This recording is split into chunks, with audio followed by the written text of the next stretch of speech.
One morning in 1784, Thomas Jefferson became America's first archaeologist when he decided to indulge his curiosity and unearth human remains from an Indian burial mound. Since that day, archaeologists, anthropologists, amateur explorers, and hobbyists have collected and sent thousands of boxes of indigenous human remains to museums and universities, often in the hope that they would become the objects of scientific study and help prove widely held beliefs about indigenous racial inferiority, or to prove insight into an alternate history that the first people in the New World were in fact European. It was one of those things no one ever doubted. The first people on this continent were the Indians, period. No reason to believe otherwise. But 2 summers ago in the town of Kennewik, Washington, a skeleton turned up that could turn out to be the missing link between what we thought to be the truth and what actually is the truth. A truth, if it is the truth, that the Indians are not happy with and would just as soon leave well enough alone. The story of Kennewik Man started out like an ordinary murder mystery. 2 young men made news when they found a skull on the bank of the Columbia River near Kennewik, Washington. Suspecting foul play, they called the police, who thought the skull looked very old. They were right. Anthropologists excavated the area and found the full skeleton and determined it had been carefully buried along the river 9,000 years ago. One of the oldest intact skeletons ever found in North America, a scientific treasure. Prosopopea, prosopia, prosopopea. Noun, a figure of speech in which an abstract thing is personified.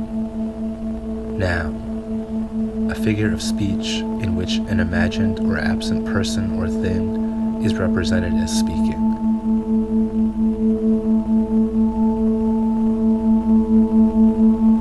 Human remains are the kind of things from which the trace of the subject cannot be fully removed. Their appearance and presentation in the courts of law and public opinion has in fact blurred something of the distinction between object and subject, between evidence and testimony.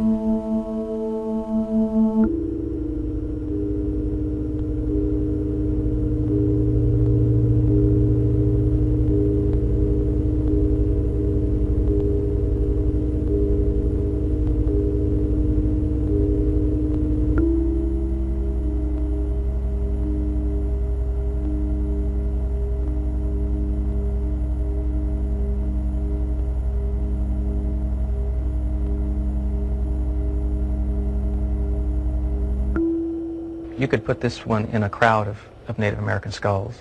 I mean, you could put him in with 100 of them and you'd still pick him right out of the crowd. His skull shape falls way outside the range for modern Native Americans. But I'm asking about the central question of concern. Who was here first? Doesn't he already challenge that? He challenges it. He challenges it. He does.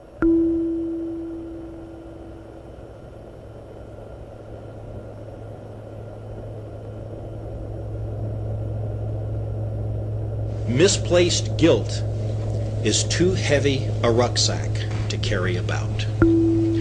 Our ancient roots on this continent give us position as good as or better than any, one that is not a settler mentality, that we are not newcomers, that we are not interlopers, that we are not evil conquering Europeans, but that in fact we have ancient roots here that give us a right to say we too are native peoples, we too are first peoples, we too are indigenous to this soil.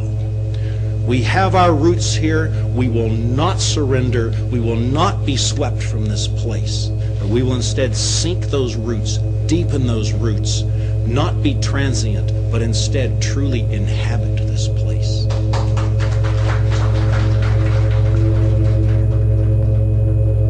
Forensics is, of course, not simply about science, but also about physical objects as they become evidence. Things submitted for interpretation in an effort to persuade. Since objects do not speak for themselves, a person or a technology must mediate between the object and the forum to present it and tell its story. In U.S. court, the remains of the Kennewik man are considered objects. Each bone and other piece of property was contested ownership. And only forensic anthropologists have the authority to speak for them, to tell their story. But for the Columbia Basin tribes, the Ancient One is an ancestor. His bones were unearthed from Indian land, so they speak for themselves.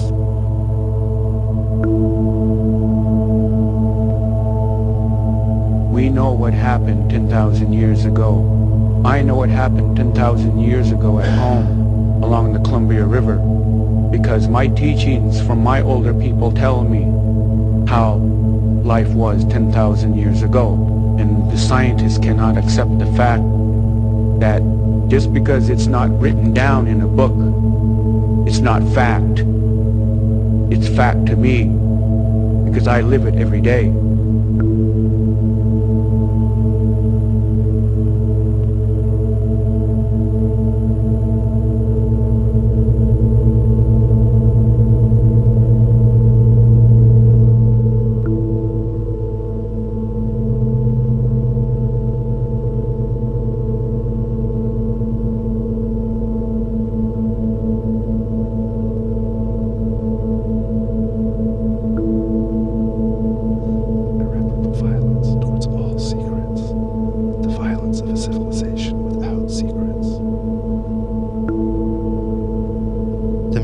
Functions as a trophy case to exhibit the settler colonial power's most prized possessions.